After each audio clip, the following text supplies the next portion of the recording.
being here. I voted for you.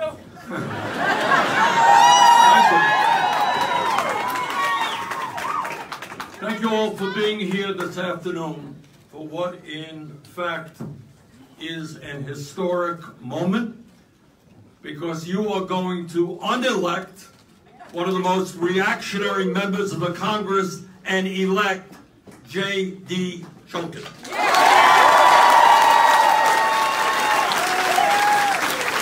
And you're also going to elect a great new Secretary of State, Deidre DeJure.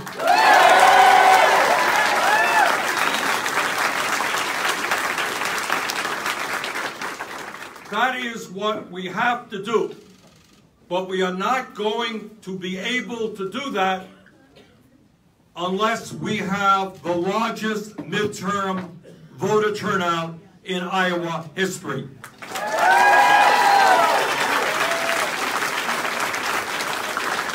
Now, Republicans win elections when voter turnout is low and when their billionaire friends can buy those elections with ugly 30-second ads. We win elections when people come out in large numbers and they look to the future and they want to create an America and a government that works for all people.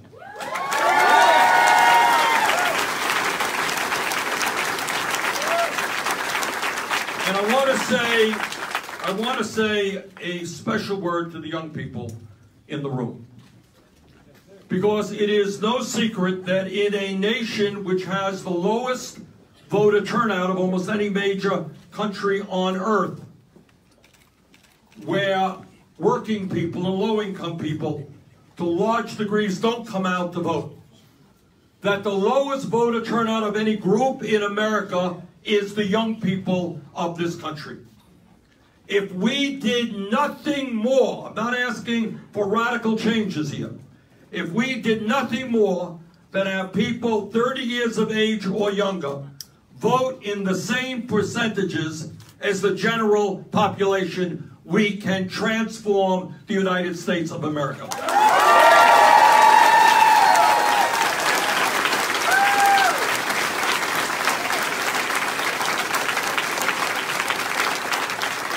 So on behalf of DJ and behalf of Deidre, what I am begging you is not only come out to vote on November 6th, but bring your friends and your uncles and your aunts, drag them out. Because this, in fact, is the most important midterm election in the history of the United States of America.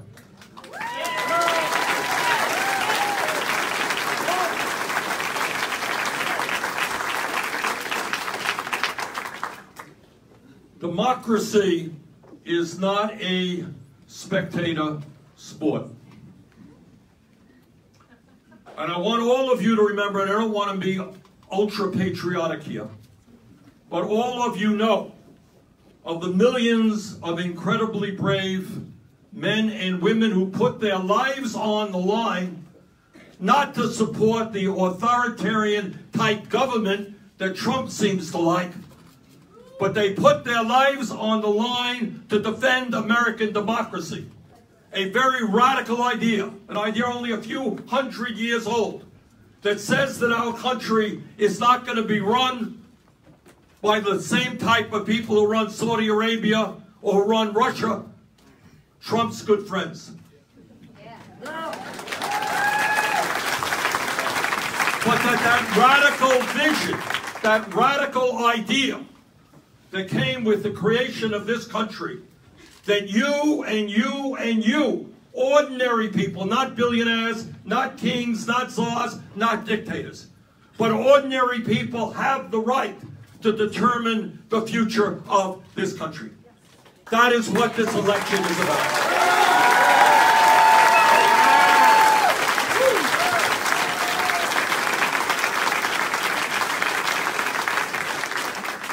Now I know that sadly but true, Iowa voted for Trump in the 2016 election. Now I know that. And I think I understand the reason why. And the reason why is that many people all over this state and all over this country felt that their pain, their problems were being ignored by Washington and by the political and economic establishment. This morning, I had the opportunity to meet with a number of workers here in Iowa. And I heard from a woman I suspect in her late 20s, a single mom. For the last 7 years, she has been working and making $7.25 an hour. That ain't right. She managed to get an increase this year, and now she's making $8 an hour. Now you tell me how anybody can live, let alone raise a daughter, on $8 an hour. And the truth is that in this state, while Trump tells us how great the economy is, in this state and in my state of Vermont and all across this country, millions of people are working not one job, not two jobs, they're working 3 jobs to cobble together the income and the health care they need to survive. And what J.D. Shulkin and Deidre and I believe is that in the richest country in the history of the world, we're going to have an economy that works for the middle class and the working class and not just the 1%.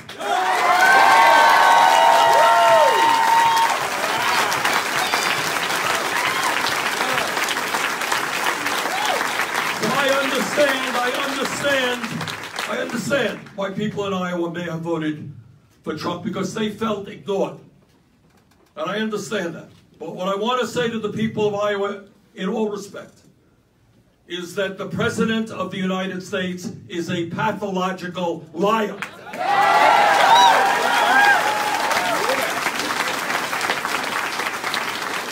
And it gives me no pleasure to say that. I have conservative friends who believe what they believe. They're not liars. They believe what they believe, and we argue it out. That is not this president. This president has no political beliefs. He is an opportunist of the worst kind. And when he came to Iowa, and he came to Vermont, and he went all over this country, he said as a candidate, if I am elected president, I am going to bring health care to everybody. You remember that? He lied. He helped lead the effort to throw 32 million Americans off of the health care that they have. And by one vote, turned out to be the vote cast by the late Senator John McCain, we were able to defeat that horrific result.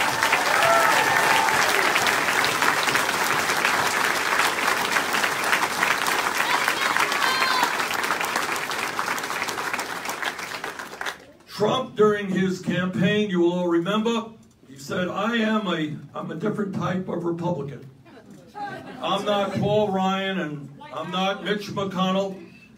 And I will not, if elected, cut your Social Security, your Medicare, or your Medicaid. He lied. The last budget, and didn't get a whole lot of attention. Media didn't cover it very much. The last budget that he presented called for $1 trillion cut in Medicaid over 10 years, $500 billion in Medicare, and $72 billion cut in the Social Security Disability Trust Fund. Now, I want you to understand what $1 trillion cut in Medicaid alone means. It is not only taking away health care from the most vulnerable people in this country, lower income people and working class people. It is also telling every middle class person in this country that when your mom or your dad gets old and has Alzheimer's or some other terrible illness and has to end up in a nursing home, you know who pays for that nursing home care today? Medicaid does. Nursing home care is $90,000 a year. You tell me, if you cut Medicaid by $1 trillion, how the middle class is going to be able to take care of parents who need nursing home care. So when Trump said he was not going to cut Social Security, Medicare, and Medicaid, he lied. And the Republican leadership right now, if you listen to Paul Ryan, the leader in the House, what he has been very clear about, he said, is what we Republicans need to do is bring about entitlement reform. You know what entitlement reform means? It means massive cuts to Social Security, Medicare, and Medicaid. Mitch McConnell, Republican leader in the Senate just last week, made exactly that same point. If we have the power, we're going to deal with the deficit by cutting Social Security, Medicare, and Medicaid. How hypocritical can people be? Not only do they lie during a campaign, they then give $1 trillion in tax breaks to the top 1%. They drive up the deficit, and then they have the chutzpah to come back and say, oh, deficit has gone up, we're going to have to cut Social Security, Medicare, and Medicaid. During the campaigns, Trump told the people of Iowa and the people of America something actually that was true. Got to admit it. Every now and then. And what he said is that the pharmaceutical industry, quote, is getting away with murder. He's right.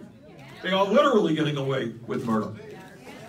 We pay by far the highest prices in the world for prescription drugs. Okay, I live 40 miles away from the Canadian border. Prices there, depending on the drug, can be 30, 50% less expensive than the United States. Same exact medicine. And Trump said, if elected, I am going to take on the pharmaceutical industry. We're going to lower drug prices. Lie. In the last 2 years, as all of you know, drug prices have soared. Trump said, I am going to take on Wall Street and the establishment. Lied again. He deregulated many of the largest banks in America, laying the groundwork for another Wall Street crash. Now, Trump claims to be a very tough guy. He's a really tough guy. And when it comes to ripping little babies out of the hands of their mothers, he's pretty tough. But when it comes to standing up to Vladimir Putin, Trump ain't so tough.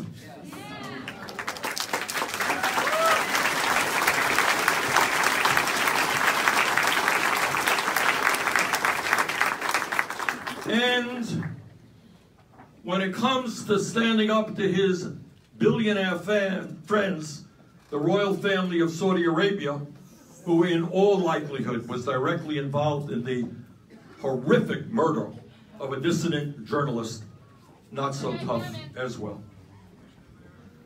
Our campaign, and what JD is about, what Deidre is about, is not only taking on Trump, it is having a new vision for where our great country can go.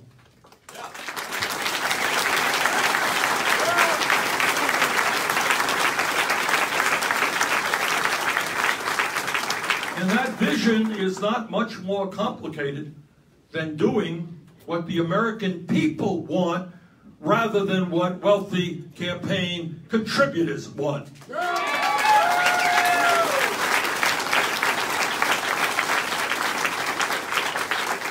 And I want to thank, if I may at this moment, a personal thank you to the people of Iowa.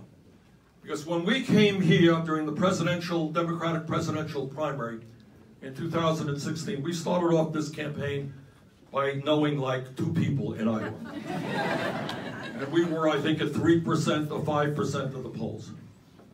But because of the 100 meetings that we had all over this great state, and the many, many thousands of wonderful people that we met, we ended up coming out of Iowa with a tie, which enabled us to go to New Hampshire and win there by 20 points, which enabled us to win 22 states in this country.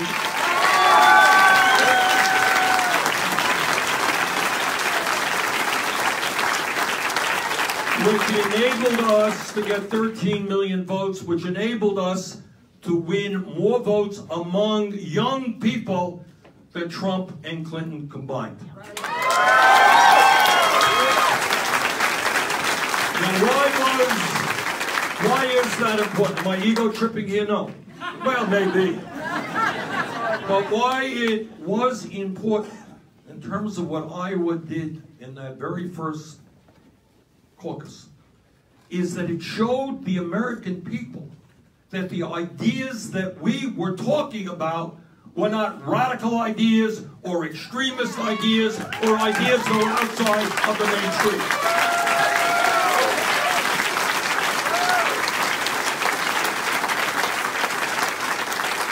So it started off in Iowa and went to New Hampshire, went around the country. And ideas that just 3 years ago were perceived to be radical and extremist ideas are now ideas that are supported by the vast majority of the American people. Thank you, Iowa.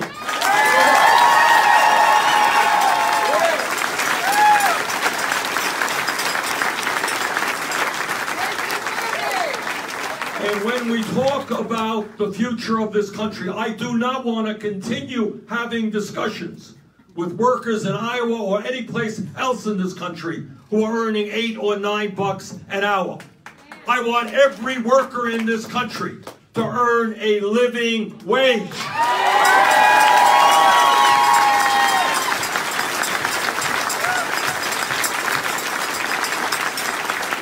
When we started off in Iowa and we talked about the need for a $15 an hour minimum wage, thought to be radical. It ain't radical today. All over this country, we're seeing cities and states pass $15 an hour legislation. And as you may have noticed, Amazon just raised their wages minimum to $15 an hour.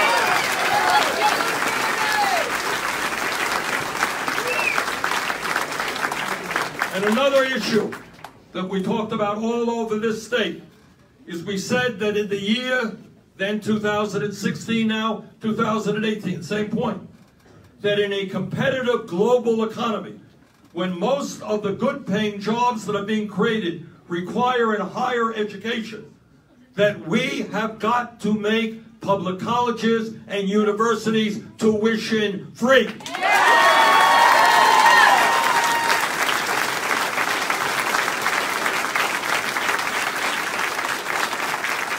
If Germany can do it, if Scandinavia can do it, if countries all over the world know that the future of their nations depend on a strong economy, and a strong economy depends upon a well-educated population, we have got to make sure that every person, not just young people, that every person in this country who has the desire and the ability should be able to get all of the education that they need, regardless of the income of their families.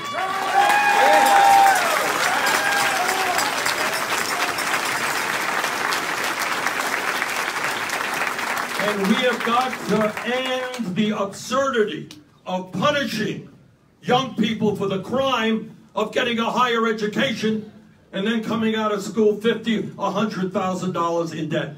Together, we understand that instead of giving tax breaks to billionaires and huge private corporations, we're going to lower student debt in this country significantly.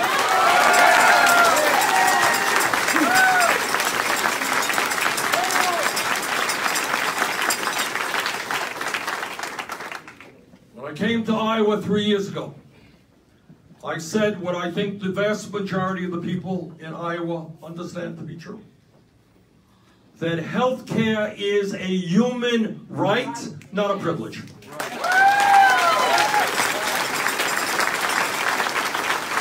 How insane and unfair is it that if somebody has a good job and his kid gets involved in an accident, that kid will be taken care of, the family will be financially okay. But somebody else has a job that doesn't have decent health care, that family can go bankrupt with high health care bills. How insane is it that thousands of people in America will die this year because they don't go to the doctor when they should, because they either have no health insurance or they have deductibles and co-payments which are too high for them to pay.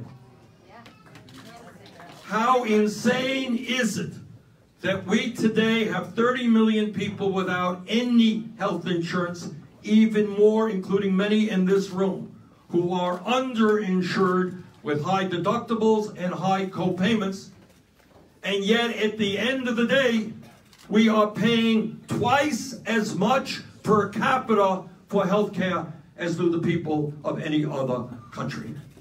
We're paying twice as much and we're getting less value. The American people understand that in Medicare we have a strong and good program that provides health care to people 65 or older, and that is good. Our job is to expand Medicare to cover every man, woman, and child through a Medicare for All single-payer program.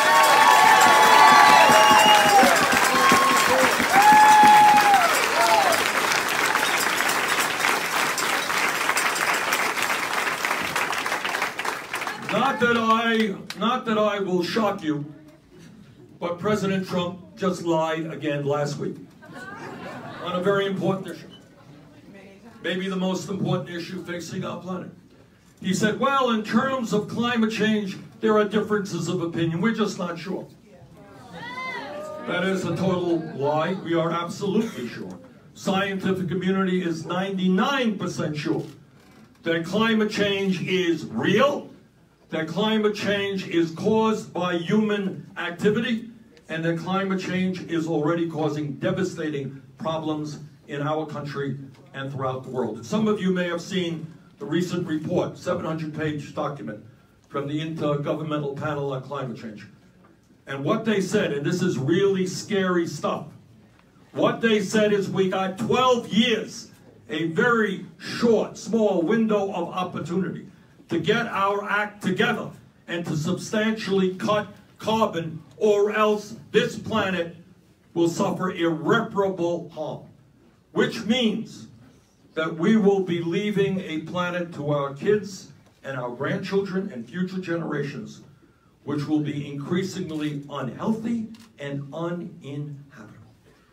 And it is stunning that we have a president of the United States and a fossil fuel industry that are more concerned about their short-term profits than they are about the future of this planet.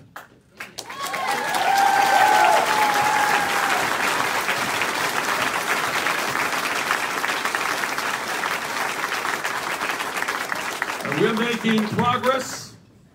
We are making progress in criminal justice reform. This is an issue that 5 years ago, a handful of groups, Black Lives Matter, the ACLU, few groups were pointing out that not only is our criminal justice system broken, but it is racist as well.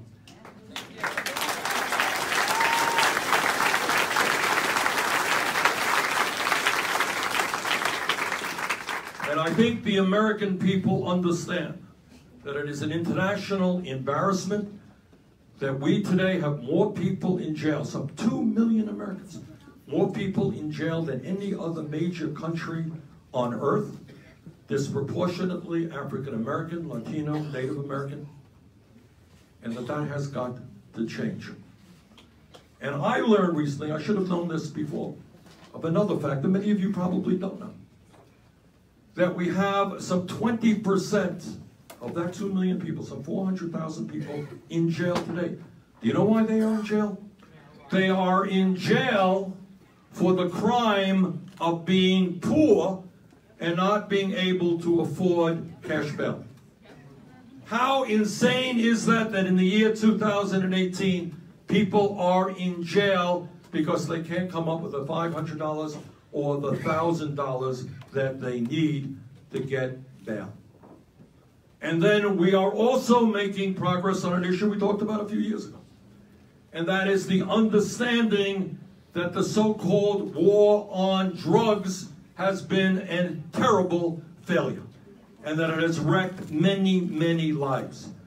And that we've had millions of people in this country who have police records today because they were caught with possession of marijuana. And what you're seeing now, again, all over this country, is states rethinking the war on drugs. Some states are decriminalizing possession of marijuana. Other states are legalizing possession of marijuana. Bottom line is,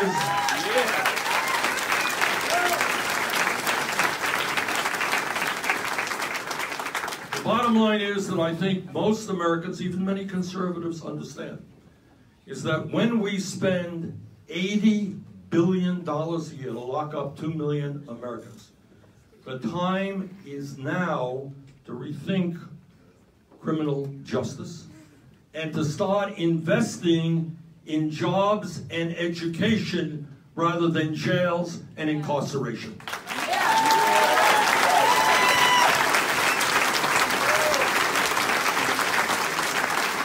And very interestingly, from coast to coast, we are seeing prosecutors and district attorneys being elected under a program of not locking up more people, but in fact lowering the prison population. Yeah.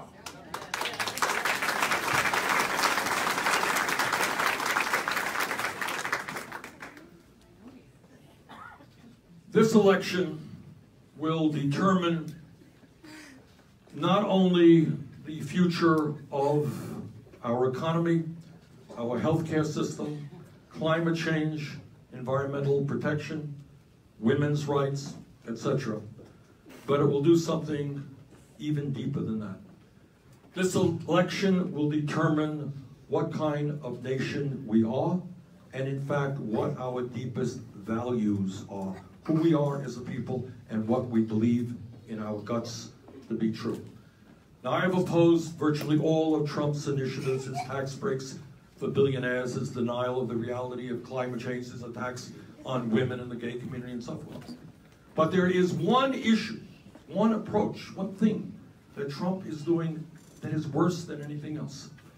And that is, unlike other presidents, whether they were liberal or conservative, what previous presidents have always understood, that a major function of the President of the United States is to bring us together, to bring us together as one people.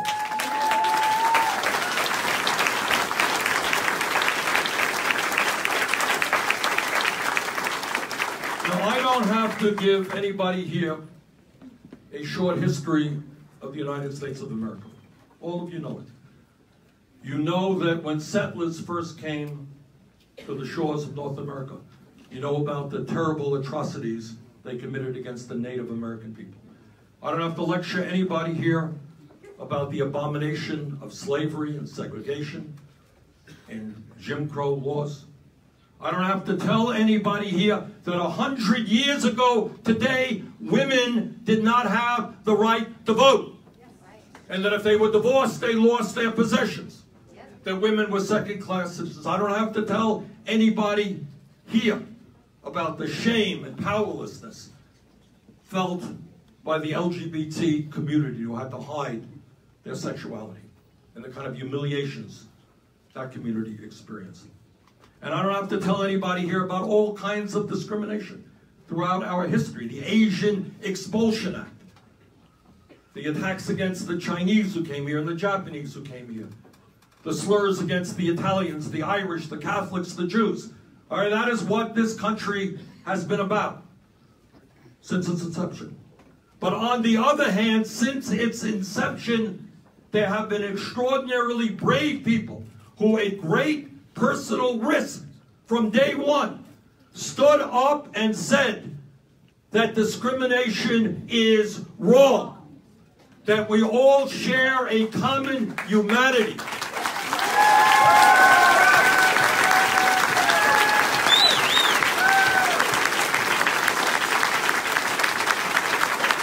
That if you are black or white or Latino or Native American or Asian American, if you are gay, if you are straight, that we all have dreams for our kids, for the future of this planet, that we are in it together.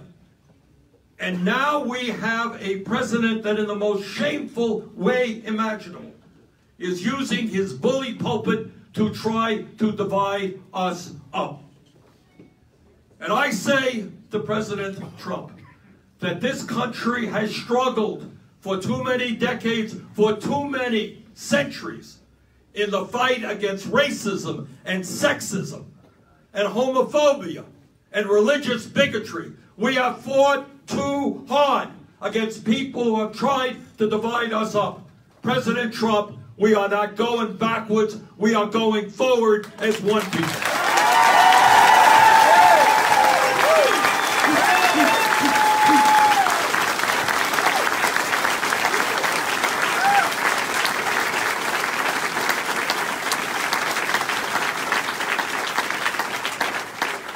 The truth is that on issue after issue, including people's embarrassment, even those who voted for Trump, seeing a president lie, a president mock a woman who was subjected to a sexual assault, people want change. That's what the American people want. But we will not get that change unless we change our attitude toward politics. And that means that I know on a Saturday afternoon, tens of thousands of people are going to run out to the football stadium to watch the game or watch the basketball game or worry about the Super Bowl. We have to start thinking about politics in a different way and understand that if we do not get involved and elect good people to be Secretary of State or to be a United States congressman, then the Koch brothers and the billionaire class will elect their candidates.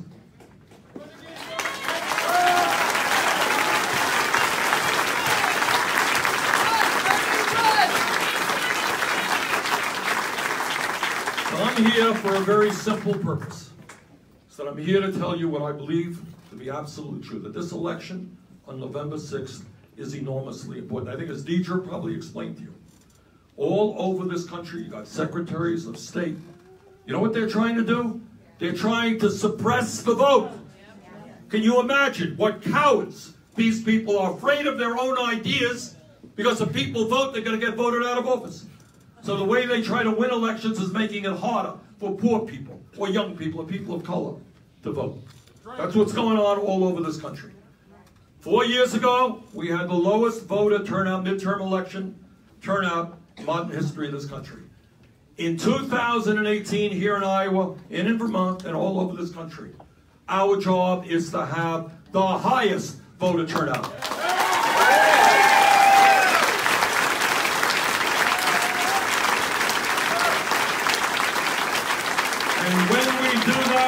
And when we do that, JD is going to be elected as your next congressman. Deidre is going to be elected as your next Secretary of State.